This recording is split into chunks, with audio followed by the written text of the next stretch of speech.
Et nous voici de retour après évidemment cette petite pause, après cet hommage à Yu-Gi-Oh! Nous sommes de retour pour vous parler cette fois-ci d'un manga français, puisque nous allons parler un petit peu de Droners. Nous avons la chance d'avoir des personnes ayant participé à la création du manga sur le plateau.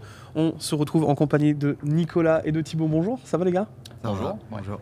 Alors, qu'est-ce que vous pouvez me dire un petit peu sur Droners? On va commencer par toi, mon très cher Nico. Qu'est-ce que tu fais autour de Droners? Alors, je suis co-scénariste et dessinateur. Donc, je le co-scénarise avec le producteur du dessin animé et un des scénaristes du dessin animé, donc Sylvain Dos Santos. Et je suis avec Thibaut, qui est mon assistant. Ouais, tout à fait. Donc, pour les décors sur les tomes 1 et 2 de Droners. Ouais. Très bien. Alors, est-ce que tu peux un petit peu, mon très cher Nicolas, nous parler un petit peu de l'univers de Droners, comment il a été créé et comment est venue un petit peu toute cette idée de créer un monde fantastique autour des courses de drones? Alors, ça serait plutôt une question pour Sylvain, du coup, c'est lui le père un peu de tout l'univers Droners. Et en fait, ils ont commencé par le dessin animé. Mais je crois que Sylvain avait tout de suite l'idée d'en faire un manga aussi. Donc, ils en ont parlé avec Kana. Et Kana est venu me chercher, en fait, pour participer au projet. Et comme à la fois j'adorais Kana, Sylvain, et puis je trouvais le projet super chouette, j'ai rejoint l'équipe, mais du coup, je suis pas du tout à l'origine de la création du monde, quoi. Je l'ai enrichi. D'accord, très bien. Mais... Très bien. Allez, Sylvain vous dit que vous êtes très beau. Voilà, je tiens à vous le dire, il est dans le chat. Donc... il vous le dit. Fallait venir, Sylvain. Peut-être. Mais Sylvain, tu sais très bien qu'on t'aime déjà très fort. Tu reviens quand tu veux ici. On est donc du coup effectivement voilà, sur un dessin animé qui a été créé en 2020, enfin qui a été diffusé en 2020. Ouais. Mais donc du coup, un manga, est-ce qu'on a un petit peu une idée de pourquoi ça a été amené en plus? C'est quoi? C'est pour enrichir un peu plus l'univers qui avait été créé à travers le dessin animé? Je pense que Sylvain, dès le début, il voulait que le préquel soit en manga, quoi. C'était vraiment l'idée. En fait, comme les dessins animés, c'est très difficile d'en faire des feuilletonnants. Ouais. En fait, Droners, c'est pas facile. Enfin, l'histoire est difficile à raconter sur une production française. Du coup, son idée, c'était de raconter le début de Droners en manga, dès le début, vu que ce serait beaucoup plus facile à faire, quoi. Bien sûr. Et donc du coup, effectivement, comme tu l'as dit, c'est un préquel. Quelle a été la volonté du coup à travers ce choix de faire un préquel plutôt que d'adapter entièrement le dessin animé? C'est toujours Sylvain, c'est ça? Ça, franchement, c'est... Moi, en fait, on est venu me chercher en me proposant est-ce que tu veux faire le préquel de Droners? D'accord, ok. Vraiment, ça a été le postulat pour toi. Ouais. Ok. Mais je sais que c'est pas la première fois qu'ils fait ce genre de projet. Ils avaient fait un Marble Gem avant, Marble Gen, et c'était un peu la même idée. Et donc je pense que c'est... Donc on a un schéma qui se répète, et effectivement avoir ce format papier qui te permet de retrouver tout de suite un format un peu plus... un format qui est ultra apprécié aujourd'hui par les fans, hein. Le format manga, c'est un truc qui est quand même assez commun aujourd'hui dans nos bibliothèques et même dans les librairies qu'on connaît en grande surface. Donc du coup, c'est sûr que ça permet aussi une exposition qui est assez intéressante, je pense, pour ce genre de licence-là. C'est quoi qui a été le plus compliqué, tu vois, d'adapter entre le dessin animé pour aller vers le manga? C'est quoi qui a été un peu le nerf de la guerre, on va dire? Le nerf de la guerre, déjà, il y a eu les drones, donc le design des drones. Je voulais qu'ils soient tous catchy un petit peu. Ouais. Et du coup, ça m'a pris beaucoup plus de temps que je pensais. C'est-à-dire, pour les drones principaux, j'ai quasiment passé un mois sur chaque à essayer de trouver le bon design. Ce qui est beaucoup trop long, en vrai. Et aussi, un truc qui a été compliqué, c'était d'expliquer le concept des génies. Donc, qui sont des petits êtres qui procurent l'énergie aux drones, et en fait de l'expliquer de manière naturelle par la lecture. Et c'est pour ça que l'intro en fait se focus sur Taora, donc qui est un peu le génie qui fournit l'électricité de toute l'île. Mais les deux plus gros défis, ça a été ça. Ouais. Ok. Et donc du coup, j'imagine que tu t'es quand même un peu rebasé sur tout l'univers graphique qu'avait apporté déjà le dessin animé. Ouais. Mais quand on voit quand même le rendu, il y a quand même une patte qui est quand même super sympathique. C'est quoi tes inspirations du coup pour tout ce qui est Droners et autres? Tu dois avoir quand même des références assez certaines là-dessus. Ouais, beaucoup de Toriyama, c'est un peu le classique. Hein, et il y a beaucoup de Toriyama, il y a du Otomo. J'ai essayé d'un peu moderniser mon trait dans Droners. Et j'allais dire pour le coup, et ça se voit. Cool. On sent quand même le trait qui est assez moderne, notamment à travers les drones. Je trouve qu'on retrouve ce côté assez récent. Et du coup, il y a aussi, par exemple, sur les décors, c'était des décors que j'avais pas l'habitude de faire et je me suis beaucoup inspiré de Tony Valent en fait. Donc un peu le fleuron du manga français.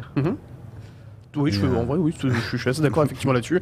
C'est vrai que en fait niveau trait, il est quand même très fort et ses décors sont très bien foutus, sont très bien foutus. Alors. Du coup, tu as travaillé donc, du coup, avec Thibaut qui est juste à côté de toi, puisque on parle de décor, la transition est toute trouvée. Est-ce que tu peux nous dire toi, un petit peu ton processus là-dessus? Qu'est-ce que tu as apporté donc, du coup, à travers ton poste d'assistant sur Droners? En fait, du coup, j'ai rejoint le projet un peu comme Nicolas, donc c'est Kana du coup, qui est directement venu me chercher pour me proposer du coup toi pour te faire gagner du temps sur les tomes 1 et 2. Et du coup, vu que c'était une série qui était initialement prévue en 3 tomes, et que du coup toi c'était pas certain au début en tout cas que tu ferais les 3 tomes. Le but c'était de me positionner, que je m'entraîne, que je commence à faire les décors sur les tomes 1 et 2 pour ensuite pouvoir reprendre la série. Et donc du coup aussi le but de te faire gagner un maximum de temps sur les tomes 1 et 2 en faisant donc les décors, nettoyer les planches, tout ce qui est poste de trame, ligne d'effet. Et puis à la fin un peu de figuration aussi, quelques fous là. Alors du coup, est-ce que tu peux justement nous parler un petit peu de cette transition qui va avoir lieu sur le tome 3 donc du coup, toi tu te mets un petit peu en retrait vis-à-vis du dessin, c'est ça? Et tu deviens uniquement co-scénariste à partir de ce moment-là. Toi tu reprends l'intégralité de l'aspect graphique. Tout à fait, ouais, c'est ça. Alors du coup, qu'est-ce que ça va impacter sur ton rythme de travail? Parce que je sais pas trop combien de temps vous avez mis pour élaborer déjà ces 2 premiers tomes-là. Est-ce que ça va changer la dynamique? Toi, ça va vraiment te permettre de te focus uniquement sur le scénario? Et est-ce que Sylvain est toujours en fait dans la boucle pour le tome 3 ou... Alors Sylvain, il est évidemment toujours dans la boucle, c'est-à-dire qu'il est... Mais en fait, le truc, c'est... comme il bossait beaucoup sur Dreamland, il avait plus le temps d'écrire le tome 3. Et comme Timothée voulait que ça reste un vrai projet d'auteur quand même, un projet de commande mais d'auteur, il m'a proposé d'écrire le tome 3. Et comme moi aussi j'avais envie que ça soit respectueux de ce qu'on avait fait pour les 2 premiers tomes, j'ai accepté d'écrire le tome 3. Mais l'idée, à la base, moi je devais partir sur un projet perso directement. D'accord, ok. Mais du coup je vais d'abord écrire le tome 3 et puis après je vais passer la main à Thibaut. Ça va, pas trop de pression du coup en vrai non mais tu te sens comment en fait vis-à-vis de ça, parce que tu passes quand même donc du coup d'assistant à quelqu'un qui va reprendre vraiment l'intégralité du graphique là-dessus. Moi je suis curieux parce que c'est quand même une belle évolution ce genre de choses là. Après j'ai eu la chance du coup d'être d'abord assistant comme on disait pour Nicolas, donc la transition en fait se fait assez en douceur, vu que du coup comme j'ai déjà fait les décors, je suis déjà familiarisé beaucoup avec l'univers, avec les personnages aussi, avec toute la notion un peu graphique. Et oui, comme tu as dit aussi, toi tu es toujours derrière le scénario, c'est toujours le même éditeur, il y a tout. La transition est logique. En fait l'équipe reste quand même globalement la même, c'est juste qu'il y a des légers changements au niveau de... C'est un projet un peu spécial, c'est pas un manga d'auteur, donc je pense que la transition est pas si... ouais, bien sûr. Non mais en fait je trouve que c'est intéressant parce que c'est pas forcément une méthode qu'on rencontre souvent. On est vraiment sur quelque chose que je trouve limite inédit, de voir justement un assistant récupérer intégralement le travail que tu pouvais effectuer avant. Moi, le seul exemple que j'ai en tête, tu vois, c'est Samurai 8, où c'est l'un des anciens assistants de Kishimoto qui s'est mis à reprendre le dessin, et Kishimoto qui se mettait uniquement au scénario, tu vois. Et je trouve que c'est un peu une dynamique qui se ressemble, et je trouve ça assez cool de se dire qu'il y a ce genre de choses-là aussi aujourd'hui sur le manga français en fait. Combien de tomes donc du coup prévus pour Droners? Uniquement 3 ou ça va un peu plus loin maintenant? Il y en aura au moins 3, c'est sûr. Ça continuera peut-être un peu. Puis là, pareil, Thibaut, peut-être qu'un jour il aura envie de passer la main pour ses projets perso, donc il passera la main à son assistant. C'est incroyable que ce soit une série relais où ça se transmet. Ça peut être sympa, ça peut être un vrai fil rouge et quelque chose qui permet justement à l'œuvre de se démarquer, ne serait-ce que par sa façon de se faire produire.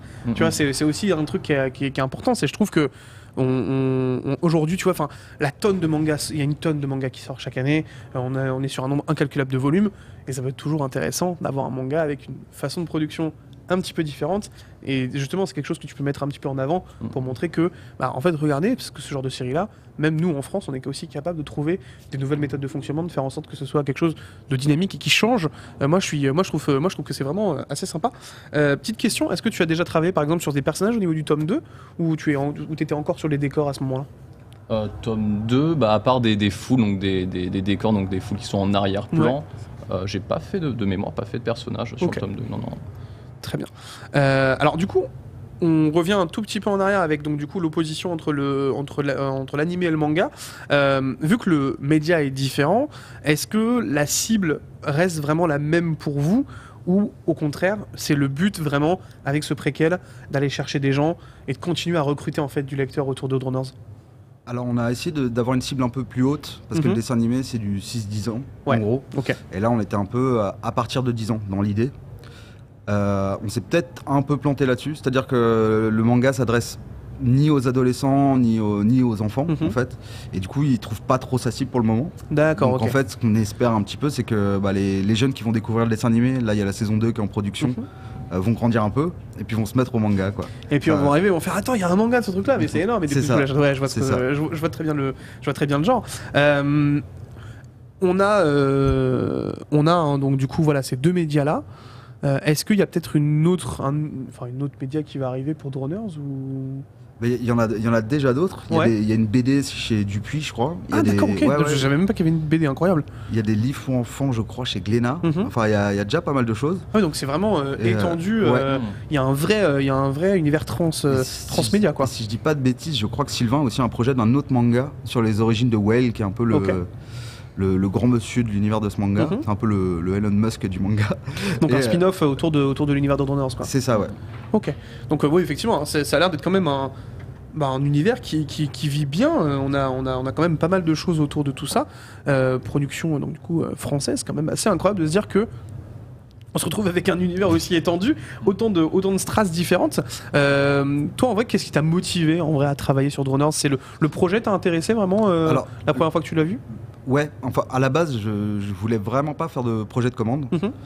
Et en fait, je venais de terminer ma première série, je savais pas trop quoi faire, donc il y avait aussi financièrement à un moment, il fallait que je trouve du travail, évidemment. À un moment, il faut travailler, évidemment. Et Kana, qui est mon éditeur de cœur, qui était l'éditeur que je visais, m'a fait cette proposition. Je savais que Sylvain aimait beaucoup mon travail, et puis j'ai vachement accroché au travail de Bill Otomo, donc, qui est le chara-designer de Droners, la série. J'ai trouvé l'univers vachement bien bossé, etc. Enfin, j'avais que la Bible sous les yeux, pas encore le DA. Et en fait, tout ça m'a motivé à accepter le boulot. Mais la différence, enfin, du coup, je leur ai dit mes 2 tomes, quoi. Donc c'est pour ça qu'on a négocié. Ouais, je comprends. Non, mais en vrai, c'est intéressant. Tu vois, c'est pour ça que je trouve ça, que je mets un petit peu l'accent là-dessus, parce que vraiment, je trouve la méthode de fonctionnement tellement inédite. C'est quelque chose qu'on n'a pas l'habitude de voir. Enfin, moi, je trouve que même au niveau du manga français, on a l'habitude que ce soit vraiment une seule personne qui le fasse de A à Z. Et je trouve ça beau de me dire qu'aujourd'hui, le manga en France prend tellement de place qu'on se retrouve vraiment avec des mangas français qui commencent à avoir des vraies équipes autour d'eux, des assistants, des vraies idées autour de tout cela. Et je trouve ça vraiment trop cool d'avoir ce genre de produit-là à travers Droners. Est-ce que toi, est-ce que vous deux, vous voyez en Droners peut-être un peu votre plus belle œuvre pour le moment, parce que justement ça cristallise tellement de choses et ça peut apporter beaucoup? Est-ce que c'est quelque chose qui peut à l'avenir vous donner l'impression que c'est un sacré bébé, quoi? C'est difficile à dire parce que c'est pas mon bébé. Enfin, j'aurais toujours plus d'attachement à ma première œuvre. Bien sûr. Mais ne serait-ce que dans sa méthode de fonctionnement, quoi. C'est vraiment cette méthode qui peut apporter quand même beaucoup. Dans le fond, je suis assez fier de ce qu'on a fait, quoi. Je trouve le produit, c'est un bon produit pour un projet de commande. Je trouve qu'on a fait un beau produit, quoi. Ouais, franchement, non, franchement. Et puis même, moi, depuis tout à l'heure, je feuillete les deux et franchement, je suis assez happé en fait par l'univers. C'est vraiment, je m'attendais pas à ce que ce soit aussi bien foutu pour des drones. Enfin, je sais pas comment expliquer. Non, mais c'est le nom. En fait, quand tu dis c'est une course de drones, tu t'attends pas à voir ce genre de choses là. Moi, dans ma tête tout de suite, j'imagine un truc en CGI ou ce genre de choses là. C'est vrai que quand tu me demandais ce qu'avait été casse-tête, ça aussi, ça a été casse-tête en fait de rendre les courses de drones intéressantes. Et je me suis beaucoup inspiré, tu vois, de l'épisode 1 de Star Wars. Avec les poddresseurs, bien sûr. C'est ça, ouais. Évidemment. Et c'était une bonne inspiration, tu vois, pour. Réussir, de toute façon, encore une fois, c'est un truc qui est compliqué de façon à travers un manga, c'est réussir à retranscrire ce sentiment de vitesse et puis même ce sentiment de danger aussi qu'on peut avoir sur certaines. Enfin, parce que les courses, ça peut être aussi un truc dangereux, quoi.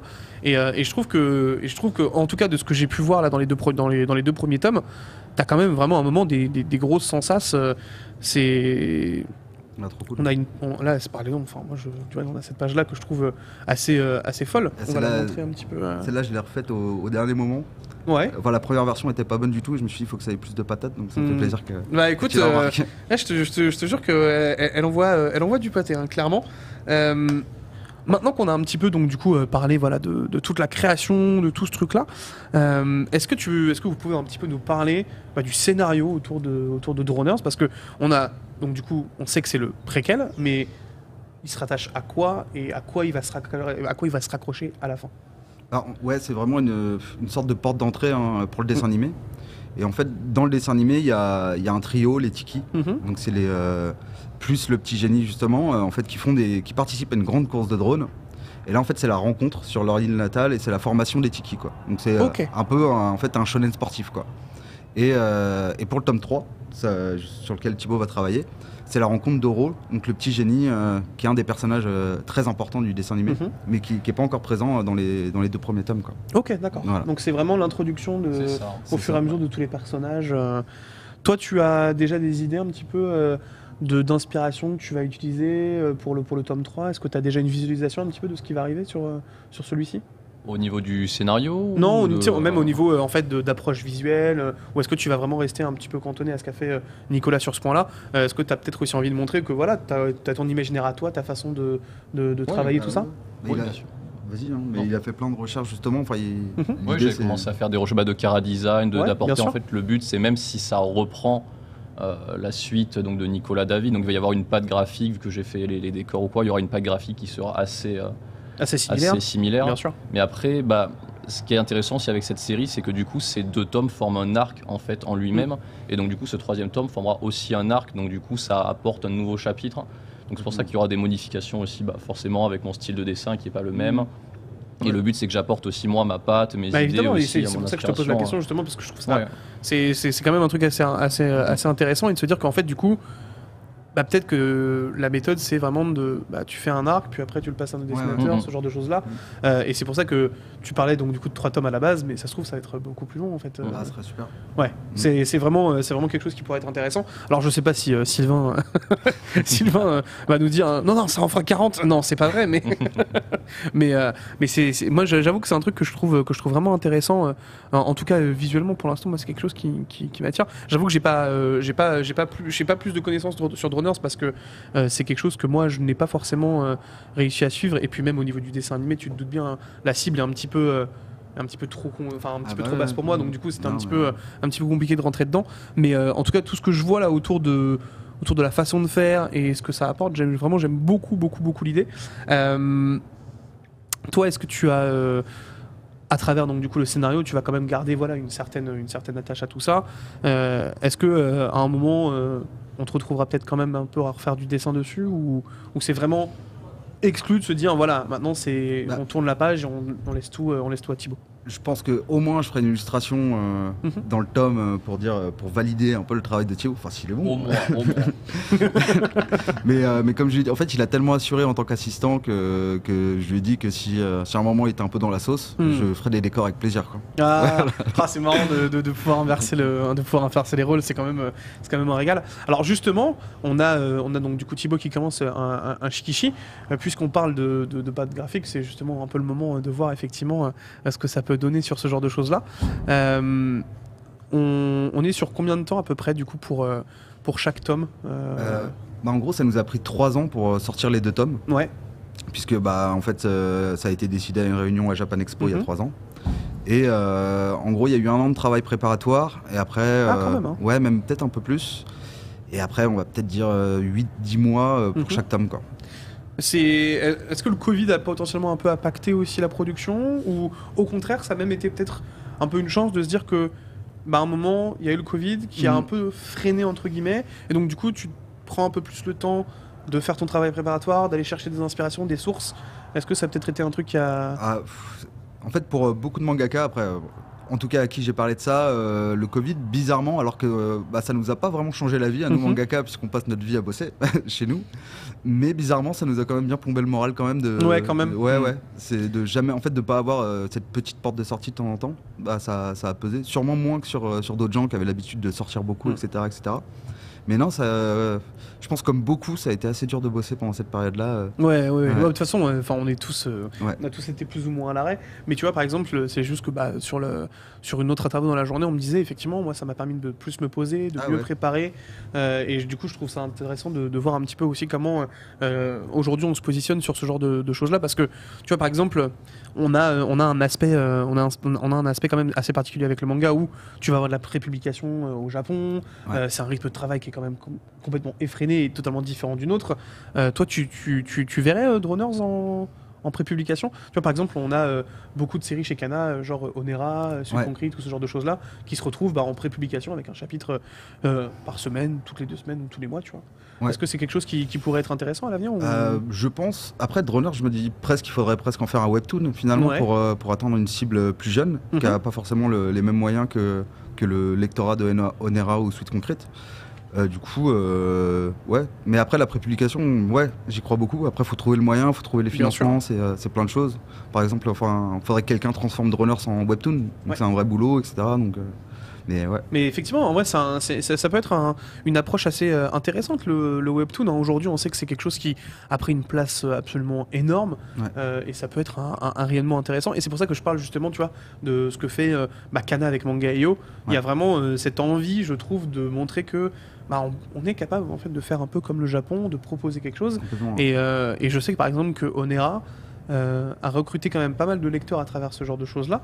Ça a permis de mettre en avant la série parce que tu la vois un peu plus souvent, quand tu lances ton application tu la vois, donc du coup tu y penses. Il y a vraiment, je pense, cet impact aussi qui peut être intéressant là-dessus. Alors je sais pas évidemment comment on peut se positionner en tant que dessinateur ou même scénariste sur ce genre de choses-là. Je me rends pas compte en fait de l'impact que ça peut avoir sur une méthode de production. Mais tu vois, quand tu me dis que voilà, c'est entre 8 à 9 mois pour une production d'un tome, tu vois, je me dis, tu sors un chapitre par mois. Est-ce que c'est pas quelque chose qui pourrait justement vraiment apporter une hype réelle Clairement. Et puis après, c'est aussi la magie de la deadline, c'est-à-dire qu'en vrai, sur les 8 mois, j'ai réellement bossé 4 mois. C'est-à-dire il y a 4 mois où j'arrivais pas à avancer, puis tout à coup il a fallu avancer parce qu'il y a la deadline qui arrivait, et tout à coup en fait Et à un moment ton cerveau il se débloque et il fait ok, c'est bon, c'est ça. God mode activé, on y va, on dessine toute la journée. Bien sûr. Si en fait il y avait une deadline même à la semaine, je suis sûr que ce serait quasiment jouable. Si les mangaka au Japon réussissent à le faire c'est ça. Chaque semaine, c'est qu'il y a quand même effectivement il y a quand même une vraie possibilité de le faire. Mais bon, après on sait évidemment aujourd'hui que malheureusement beaucoup de mangaka sont dans des conditions physiques qui sont désastreuses et que c'est peut-être pas une bonne idée d'emporter ça. C'est pas forcément la bonne idée. Mais c'est pour ça, tu vois, je te parle vraiment d'un chapitre par mois où, et puis même en fait c'est bête, mais ça permet vraiment de montrer un petit peu plus aussi comment tu développes ton truc, et surtout en fait ça reste une actualité permanente. Je pense que ça c'est aussi important aujourd'hui, d'avoir ce côté où tu vas vraiment avoir ton manga qui va être irrigué constamment, qui va totalement avoir qui va avoir un rayonnement en fait constamment. Pendant ce temps-là, évidemment, on voit le Shikishi prendre de plus en plus de forme à une vitesse assez folle. Tu nous dessines quoi, mon très cher Thibaut? Du coup, c'est un personnage que j'ai créé pour le tome 3. Ah, trop bien! Ça, c'est cool, ça. Ça régale. Alors, ne nous donne pas forcément le nom. Oui, bien sûr. Mais je pense qu'effectivement, c'est cool. Ça, tu vois, c'est le genre de truc qui me fait kiffer. Tu fais du teasing. C'est ça. On est au courant de rien, on ne sait pas ce qu'il c'est, mais au moins vous l'aurez vu en avant-première ici. On taira le nom et l'implication, mais il est là. Du coup, pour la petite histoire, en fait, il montrait des croquis Enfin, moi j'avais déjà un scénario un peu fait, et il montrait des croquis qu'il avait fait. Et en fait, son perso, j'avais trouvé tellement stylé qu'on a retravaillé le scénario pour foutre le perso dedans. Ah ouais, trop bien, trop bien. Mais tiens, justement, pendant que tu parles d'anecdotes, est-ce que vous avez peut-être des petites anecdotes aussi un peu rigolotes autour de la création de Droners, peut-être avec Sylvain, parce que Sylvain, on sait qu'il est capable de bien faire rire les gens aussi, donc... en vrai, en fait, le truc, c'est que comme c'était Covid, il n'y a pas tant d'anecdotes que ça. Ah ouais, il y a vraiment eu... ça a vraiment plus été de l'échange de mails. Moi j'ai bossé dans la Bretagne, et puis... C'est très bien la Bretagne. C'est très bien, c'est très bien, mais... Il n'y a pas grand monde dans le milieu du dessin animé. Tu vas pas arriver et faire quelqu'un veut regarder mes planches? Ouais, c'est ça. Ouais, non, c'est sûr, je me doute bien. en vrai, on a plutôt fait le tour vis-à-vis de tout ça. Est-ce qu'on peut pas... Alors, en vrai, vraie question aussi quand même. Est-ce qu'on peut imaginer, à terme, une adaptation dessin animé du préquel de Droners? Bah, franchement, j'adorais, évidemment. Ouais, bien sûr. Sylvain m'a glissé à l'oreille que ce serait sûrement compliqué. Ah ouais? Je sais pas pourquoi, mais je pense que c'est... Déjà, se dire que Dreamland, ça a pris autant de temps à être adapté. Alors, attends, parce que là, Sylvain vient juste littéralement d'écrire oui avec 50 milliards de en majuscules. Donc, ça n'a pas l'air si compliqué que ça. Ouais, écoute, je sais pas. Mais ce serait trop bien. Mais déjà, le truc qui est génial, c'est que, en fait, le perso qu'on voit là, Vago, donc avec les tresses comme ça, là, c'est un perso que j'ai créé pour le manga. Ok. Et il va se retrouver dans la saison 2. Et ça, c'est déjà un gros plaisir. Ouais, un donc gros il y a quand même kiff, déjà, il y a quand même des liens qui sont en train de se tisser. Ouais. On nous dit, on va proposer ça à TF1 carrément, comme ça au moins. Let's go. Bon bah voilà, hein, c'était, je sais pas, hein, c'était une question comme ça, mais apparemment ça a plutôt fait mouche, donc tant mieux. Parce que moi j'avoue que tu vois, en fait c'est quand je vois un petit peu ce qui se passe, c'est quand même ça. En fait du coup ça me donne vraiment envie de découvrir cet aspect où c'est peut-être un peu plus mature en animé. Évidemment moi c'est la formule 6-10 ans me forcément bloque un petit peu, tu vois. Mais ce que je vois là, ça me motive déjà beaucoup plus à me dire si un animé, ça peut être complètement dingue. Et on me dit aussi, oui, Nico est devenu scénariste de la saison 2. Il faut le dire. Décidément, Sylvain te donne toute la lumière. Hein. Il décide aujourd'hui de te rendre honneur. Et ça fait bien plaisir. Mais ouais, donc du coup, en vrai, ça pourrait être vraiment intéressant d'imaginer ce préquel, parce que à un moment, tu sais, on en a vu plein des séries qui ont commencé et qui ont eu après effectivement leur préquel animé, ce genre de choses-là. Ouais. Ça peut être vraiment un truc qui peut fonctionner et qui justement en fait pour moi peut permettre vraiment d'amener et de réussir à regrouper encore plus de gens sur la série. Je pense que ça peut être des trucs qui peuvent vraiment fonctionner comme ça. Et aujourd'hui, je pense qu'on a quand même un marché qui est quand même assez prêt pour ce genre de choses-là. Enfin, je sais pas ce que t'en penses, toi, aujourd'hui, maintenant que tu fais du manga, que c'est devenu ton métier, mais tu vois, par exemple, il y a 15 ans, c'était tellement dur de se revendiquer mangaka. Aujourd'hui, c'est quand même une fierté de pouvoir se dire, ouais, je suis mangaka. Ouais, clairement. C'est... Pardon, excusez-moi, il y a la porte qui s'est ouverte, j'étais... Oula, qu'est-ce qui se passe? Donc ouais, je sais pas, je trouve qu'il y a quand même voilà, cet aspect un petit peu ouf de se dire que voilà, aujourd'hui on peut vraiment affirmer le fait qu'on devienne mangaka, qu'on crée une histoire complètement française et qu'on arrive à retrouver ce format-là.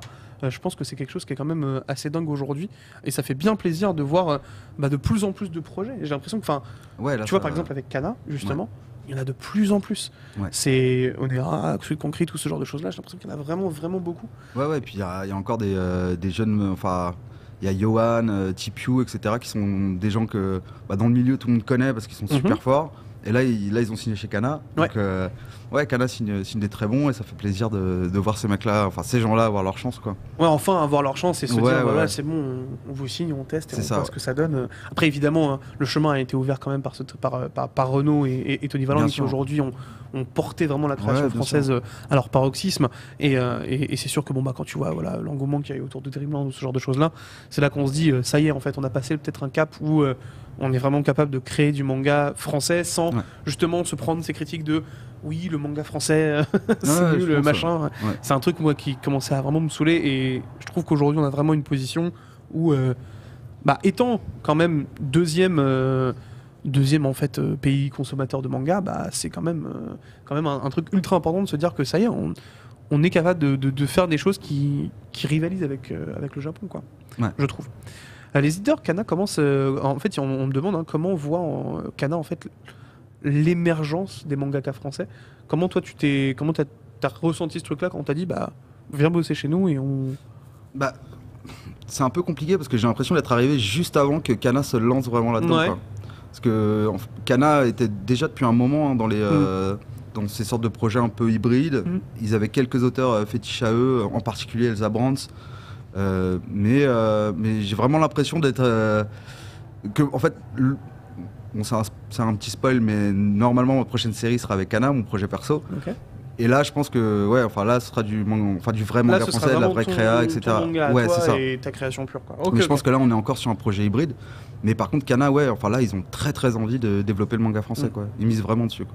En tout cas, entre Pika et Kana, je pense que c'est vraiment les deux qui pushent le plus possible sur ce genre de front-là, et ça fait bien plaisir. Bah écoutez, messieurs, en tout cas, c'était un véritable plaisir de vous avoir pour parler un petit peu de Droners et de découvrir tout ça avec vous. Bien, C'était super intéressant, merci beaucoup. Est-ce que vous avez peut-être un dernier mot à dire, aussi bien aux fans de Droners et aux viewers d'ADN, mais peut-être aussi pour le futur proche, vos projets et autres tout ce que je dirais, c'est laisser une petite chance à Droner. Jetez-y un œil, quoi. Voilà. Vraiment, moi, ce que j'ai vu, ça m'a vraiment intéressé, là, pour le coup. Et toi, mon très cher Thibaut? J'aurais pas dit mieux que Nicolas. Donc on a un magnifique Kishi du coup qui vient d'être fini. Franchement, en vrai c'est top, hein, c'est vraiment canon. Mais donc du coup effectivement on peut déjà un peu comparer les pattes, et en vrai on sent quand même effectivement que tu as une grosse inspi et qu'on retrouve quand même quelque chose d'assez similaire. Franchement c'est vraiment magnifique. Quand je revois des dessins que j'avais fait du coup avant la série de Drodos, et quand je compare mon style aujourd'hui du coup après 2 ans à avoir été assistant de Nicolas, je vois que du coup ma patte a énormément évolué du coup en lien avec ton travail. Franchement c'est super cool, merci beaucoup à vous deux, c'était un véritable plaisir de vous avoir, et puis j'espère vous revoir à un moment pour me parler de Storm 3 ou même peut-être de l'animation de ce préquel en vrai, moi j'espère que ça arrivera un jour. En tout cas on se retrouvera nous dans quelques instants pour le dernier interview de la journée. On va parler de Sweet Concrete, et oui on continue avec les auteurs de Kana et de créations françaises, c'est un petit peu le segment du jour. On se donne rendez-vous dans quelques minutes après une petite pause. À tout de suite.